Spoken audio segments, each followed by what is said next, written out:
we see Ezra on this occasion of which the first reading speaks, reading and interpreting the law in the hearing of all the people, and placed in a high place apart, that is, a pulpit prepared for the occasion, so that he can be seen and heard, and he takes care to interpret each word so that the people understand. In the Gospel we see the Lord fitting into the structure that is there already, going on the Sabbath day to the synagogue and exercising his right as a male Jew, and also recognized by his natural preeminence as some kind of rabbi, even though he's not fitting into the situation officially recognized. But he uses the structure, and the respect is already there. The day of the Lord, the rest, the sacredness of the place, the sacredness of the very text, which to this day is handled very well in the Jewish world. The Torah is kept in these precious manuscripts in a kind of tabernacle affair, and that is the crescendo of the moment of encounter with the Word of God, when they are brought out and read very well. And it is something that we need to be aware of, for the Lord honoured that structure. And in our day we have perhaps something to learn from it. First of all, the sacrality of the day of the Lord, the rest which enables us to be ministered to deeply and calmly, serenely and openly. For if the mind is full of problems and waiting for a deadline, then we cannot rest. And the day of the Lord has become more of the same thing. It doesn't work, the quickie.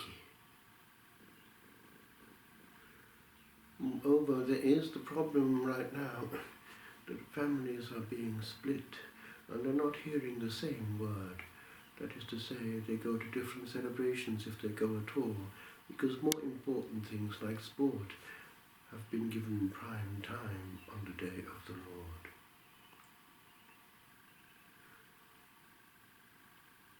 There is something to be said for the old Welsh Sunday. Things were not organised on that day. And the quietness of an hour-long service in which one was still favoured greatly interior listening. And also, let it be said, the dignity with which the sacred reading was pronounced, slowly and thoughtfully, was not indifferent either.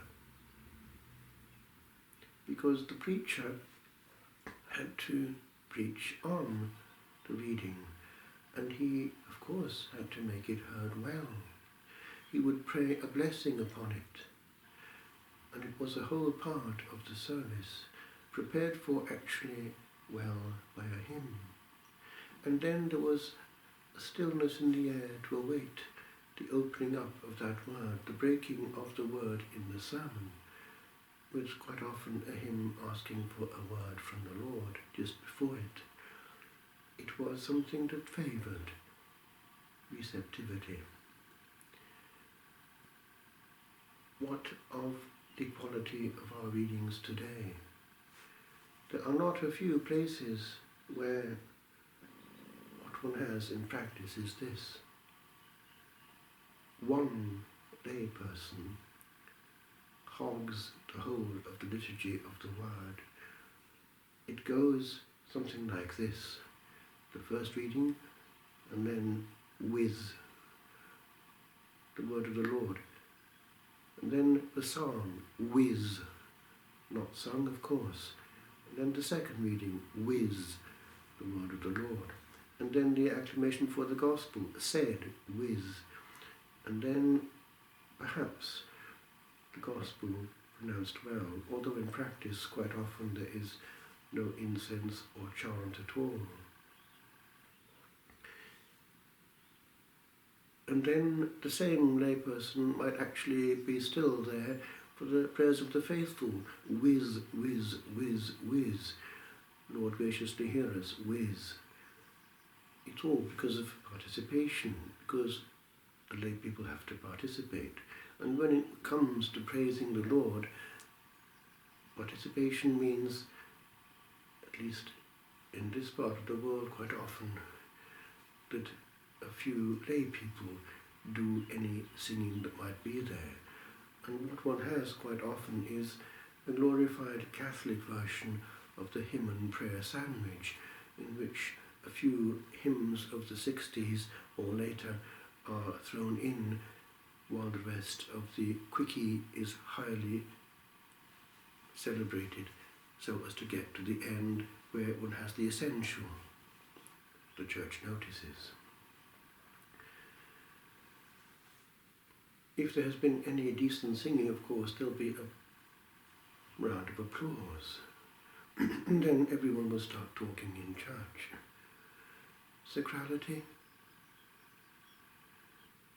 We need to look at this, for renewal has misfired badly. We have lost, not gained quite often, on parish level in many parts of the world. It didn't have to go that way, and it still doesn't have to go that way. Moreover, we are being told to be short in homilies, so in practice people are not getting teaching and theology. Catechetical transmission of truth is limited because one doesn't have the possibility of developing a theme.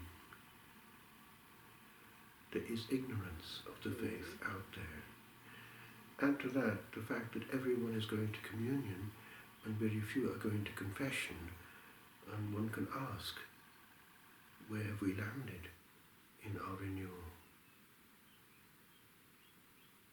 And if these souls die without confession properly done for years, without knowledge of what sin is, communion after communion, if it was received, not well received, if the notion of the presence has been lost, partly because of the education in the way in which it's done, from school days onwards, then where are we at as Catholics? What are we trying to do? Please men? We may please men. We may gratify ourselves by having a visible place in the church assembly, which has Jesus Christ, King of glory, received his glory. And has he got through to his people? Or have they been given more of what they already have? The human.